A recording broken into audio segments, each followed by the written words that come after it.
ಇವತ್ತು ಪ್ರಗತಿ ಪರಿಶೀಲನಾ ಸಭೆಯ ಪೂರ್ವದಲ್ಲಿ ಹಾವೇರಿ ಜಿಲ್ಲೆದ ರೈತರ ಸಭೆ ಕರೆದಿತ್ತು.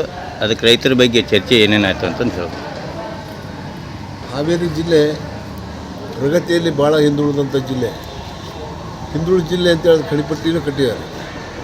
ಭಾಳ ಮಾಡಿ ಕಳೆದ ತಿಂಗಳು 7ನೇ ತಾರೀಕಿಂದ ನಿರಂತರ 12 ದಿವಸ ಅಹೋರಾತ್ರಿ ಧರಣಿಯನ್ನು ಇಟ್ಕೊಂಡು ನಮ್ಮ 17 ಬೇಡಿಕೆ ಬಗ್ಗೆ ಸರ್ಕಾರದ ಗಮನ ಸೆಳೆಯಲಿಕ್ಕೆ ನಾವು ಧರಣಿ ಕೂತಿದ್ವಿ.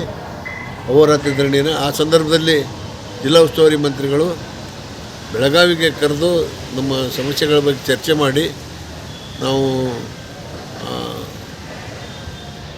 4ನೇ ತಾರೀಕಿನ ದಿವಸ ಹಾವೇರಿ KDP ಮೀಟಿಂಗ್ ಮಾಡೋಕ್ಕೆ ಬಂದಾಗ ನಾವು ರೈತರು ಕರೆದು ಕೆಲವು ಸಮಸ್ಯೆಗಳ ಬಗ್ಗೆ ಚರ್ಚೆ ಮಾಡ್ತೀನಿ ಅಂತ ಹೇಳಿದರು.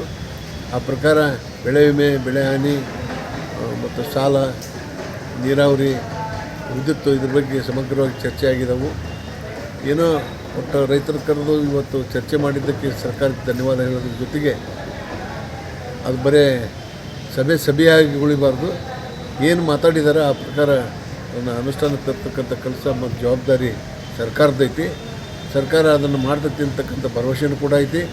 ಒಂದು ವೇಳೆ ವ್ಯತಿರಿಕ್ತವಾಗಿ ನಡ್ಕೊಂಡ್ರೆ ಸುಳ್ಳು ಭರವಸೆಯನ್ನು ಕೊಟ್ಟಿದ್ದಾರೆ ಅಂಥೇಳಿ ನಾವು ಮತ್ತೆ ಅವ್ರಿಗೆ ಫೆಬ್ರವರಿ 1ಕ್ಕೆ ನಾವು ಗಡುವು ಕೊಟ್ಟಿದ್ದೇವೆ ಸರ್ಕಾರಕ್ಕೆ.